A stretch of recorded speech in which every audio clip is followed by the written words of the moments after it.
his long, white, nervous fingers, he adjusted the delicate needle and rolled back his left shirt cuff. For some little time his eyes rested thoughtfully upon the sinewy forearm and wrist, all dotted and scarred with innumerable puncture marks. Finally, he thrust the sharp point home, pressed down the tiny piston, and sank back into the velvet-lined armchair with a long sigh of satisfaction. 3 times a day, for many months, I had witnessed this performance, but the custom had not reconciled my mind to it. On the contrary, from day to day I had become more irritable at the sight, and my conscience swelled nightly within me at the thought that I had lacked the courage to protest. Again and again I had registered a vow that I should deliver my soul upon the subject, but there was that in the cool, nonchalant air of my companion which made him the last man with whom one would care to take anything approaching to a liberty. His great powers, his masterly manner, and the experience which I had had of his many extraordinary qualities all made me diffident and backward in crossing him. Yet upon that afternoon, whether it was the bone which I had taken with my lunch, or the additional exasperation produced by the extreme deliberation of his manner, I suddenly felt that I could hold out no longer. "Which is it today?" I asked. "Morphine or cocaine?" He raised his eyes languidly from the old black letter volume which he had opened.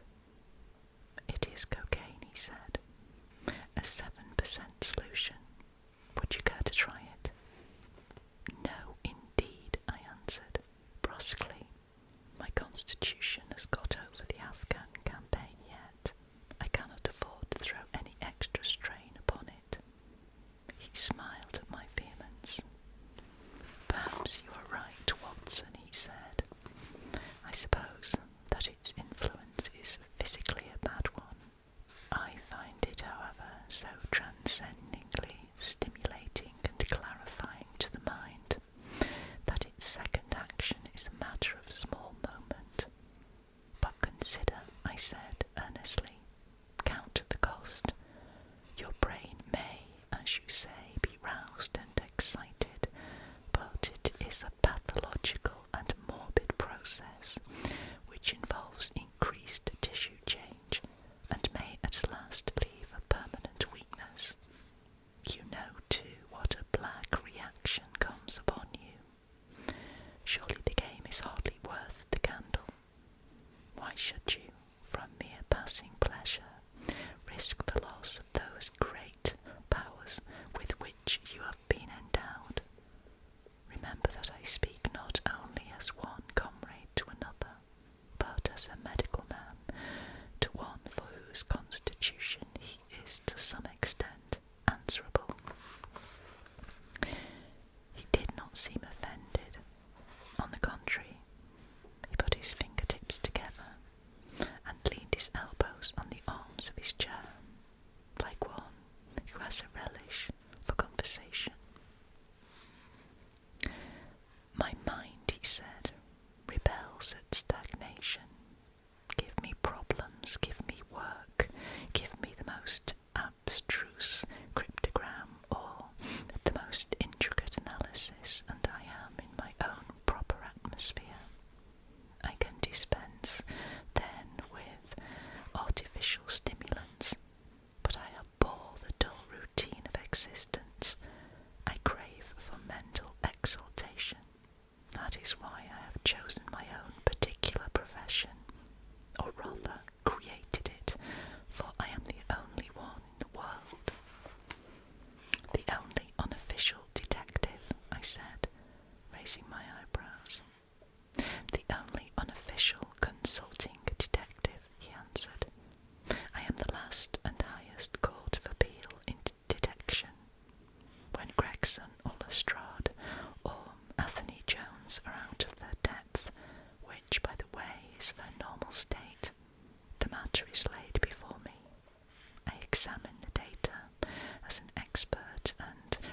was a specialist's opinion.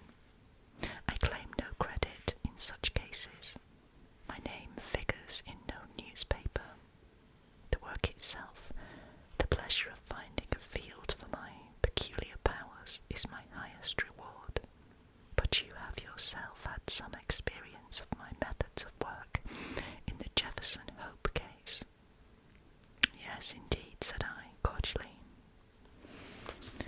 I was never so struck by anything in my life. I even embodied it in a small brochure with the somewhat fantastic title of A Study in Scarlet. He shook his head sadly. I glanced over it, said he. Honestly, I cannot congratulate you upon it. Detection is, or ought to be, an exact science, and should be treated in the same cold and unemotional manner. You have attempted to tinge it with romanticism, which produces much the same effect as if you worked a love story or an elopement into the fifth proposition of Euclid. But the romance was there, I remonstrated. I could not tamper with the facts.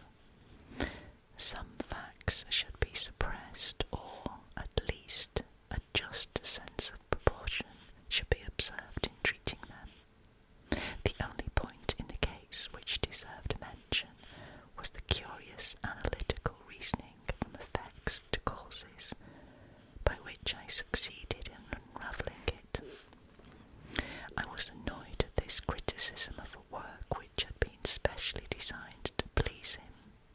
I confess, too, that I was irritated by the egotism which seemed to demand that every line of my pamphlet should be devoted to his own special doings. More than once, during the years that I had lived with him in Baker Street, I had observed that a small vanity underlay my companion's quiet and didactic manner. I made no remark, however, but sat nursing my wounded leg. I had had a Jezail bullet through it some time before, and though it did not prevent me from walking, it ached wearily at every change of the weather. My practice has extended recently to the continent, said Holmes, after a while, filling up his old briar root pipe. I was consulted last week by Francois Le Villard, who, as you probably know, has come rather to the front lately in the French detective service. He has all the Celtic power of quick intuition, but he is deficient in the wide range of exact knowledge which is essential to the higher developments of his art. The case was concerned with a will and possessed some features of interest. I was able to refer him to two parallel cases, the one at Riga in 1857 and the other at St. Louis in 1871, which have suggested to him the true solution. Here is the letter which I had this morning acknowledging my assistance. He tossed over as he spoke a crumpled sheet of foreign notepaper. I glanced my eyes down it, catching a profusion of notes. Admiration with stray, magnifique, coup de maître and tour de force, all testifying to the ardent admiration of the Frenchman. He speaks as a pupil to his master, said I. Oh, he rates my assistance too highly, said Sherlock Holmes lightly. He had considerable gifts himself. He possesses 2 out of the 3 qualities necessary for the ideal detective. He has the power of observation and that of deduction. He is only wanting in knowledge, and that may come in time. He is now translating my small works into French. Your works? Oh, didn't you know? He cried, laughing. Yes, I have been guilty of several monographs. They are all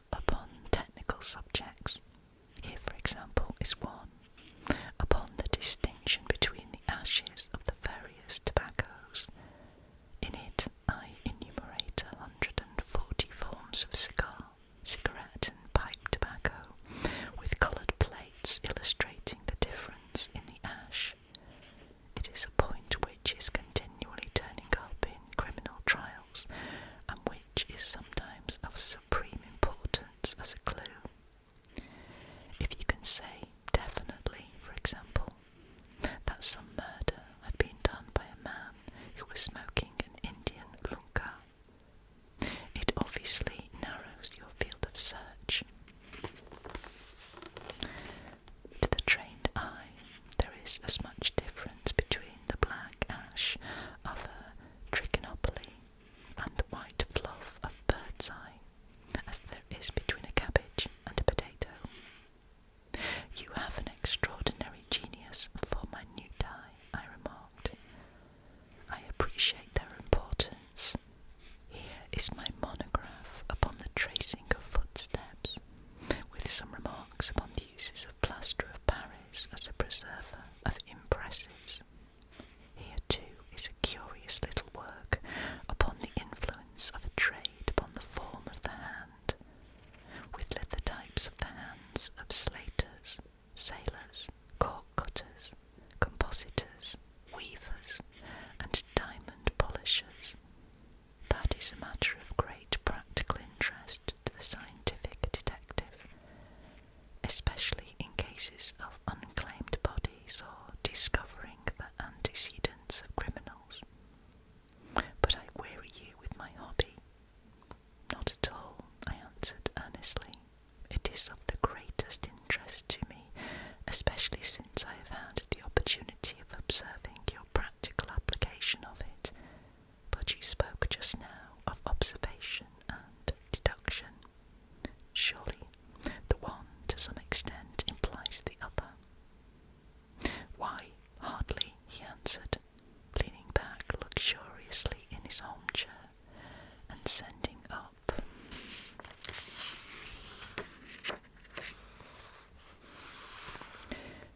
thick black wreaths from his pipe.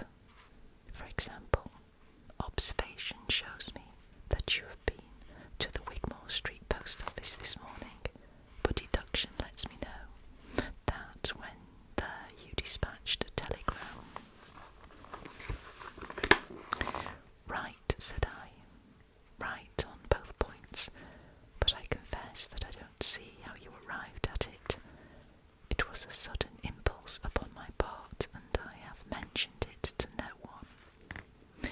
It is simplicity itself, he remarked, chuckling at my surprise. So absurdly simple that an explanation is superfluous, and yet it may serve to define the limits of observation and of deduction. Observation tells me that you have a little reddish mould adhering to your instep. Just opposite the Wigmore Street office, they have taken up the pavement and thrown up some earth, which lies in such a way that it is difficult to avoid treading in it in entering. The earth is of the peculiar reddish tint which is found, as far as I know, nowhere else in the neighbourhood. So much is observation, the rest is deduction. How then did you deduce the telegram? Why, of course I knew that you had not written a letter, since I sat opposite to you all morning.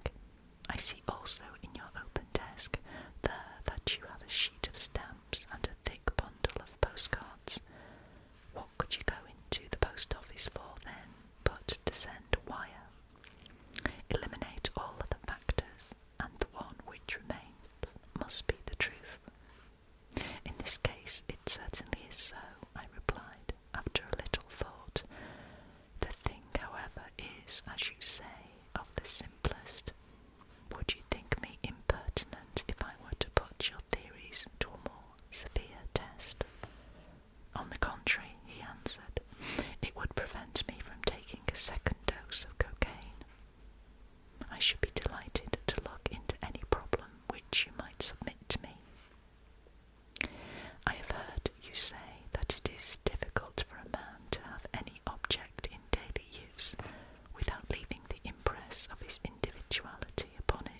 such a way that a trained observer might read it.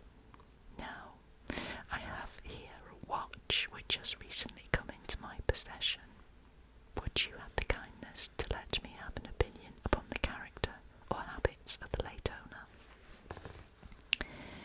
I handed him over the watch with some slight feeling of amusement in my heart, for the test was, as I thought, an impossible one, and I intended it as a lesson against the somewhat dogmatic tone which he occasionally assumed.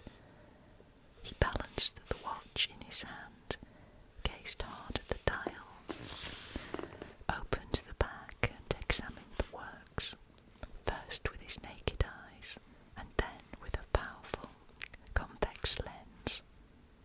I could hardly keep from smiling at his crestfallen face when he finally snapped the case to and handed it back.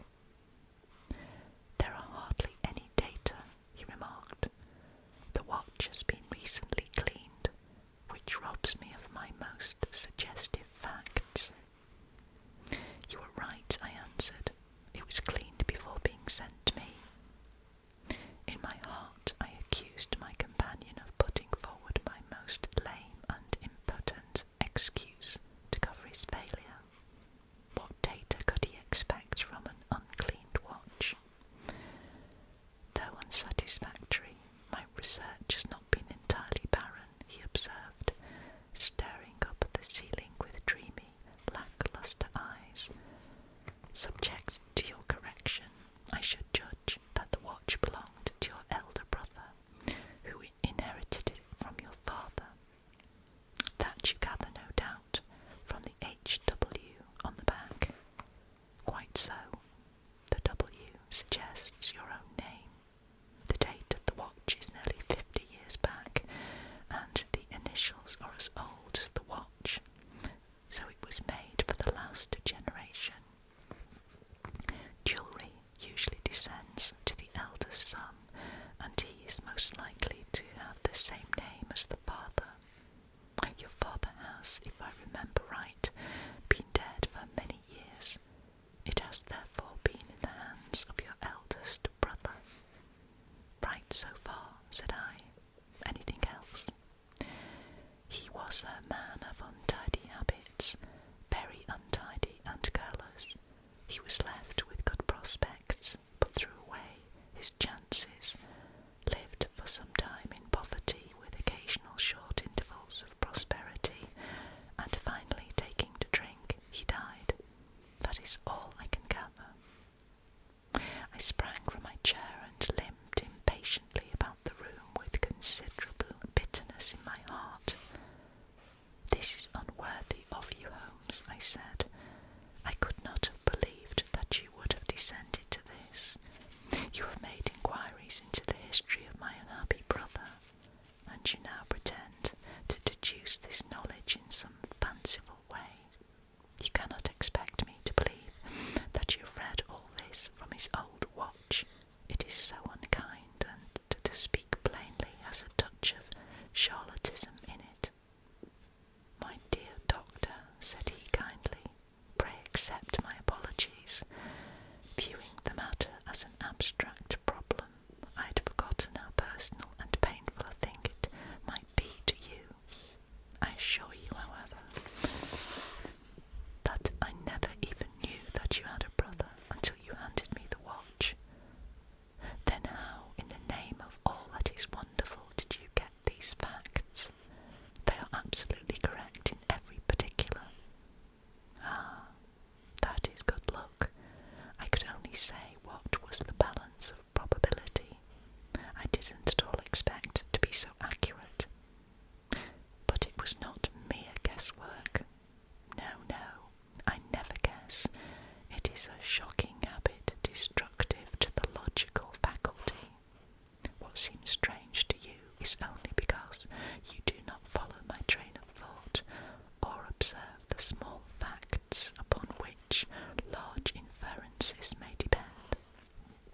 For example, I began by stating that your brother was careless. When you observe the lower part of that watch case, you will notice that it is not only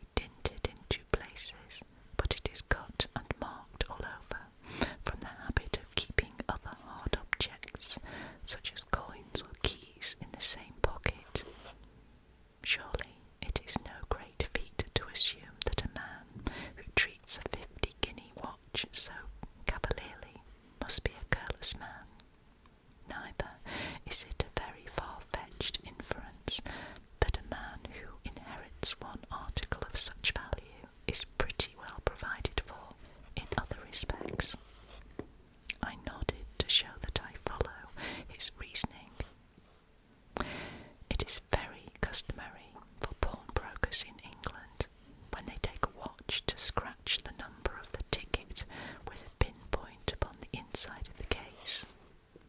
It is no more handy than a label, as there is no risk of the number being lost or transposed. There are no less than 4 such numbers visible to my lens on the inside of this case. Inference that your brother was often at low water. Second inference, that he had occasional bursts of prosperity, or he could not have redeemed the pledge. Finally, I ask you to look at the inner plate which contains the keyhole. What sober man's key could have scored those grooves? But you will never see a drunkard's watch without them. He winds it at night, and he leaves these traces of his unsteady hand. Where is the mystery to all this? It is as clear as daylight, I answered. I regret the injustice which I did you. I should have had more faith in your marvellous faculty. May I ask whether you have any professional inquiry on foot at present? None. Hence the cocaine. I cannot live without brain work. What else is there to live for? Stand at the window here. Was there ever such a dreary, dismal, unprofitable world? See how the yellow fog swirls down the street and drifts across the dun-coloured houses. What could be more hopelessly prosaic and material? What is the use of having powers, Doctor, when one has no field upon which to exert them? Crime is commonplace, existence is commonplace, and no qualities save those which are commonplace have any function upon earth. I had opened my mouth to reply to this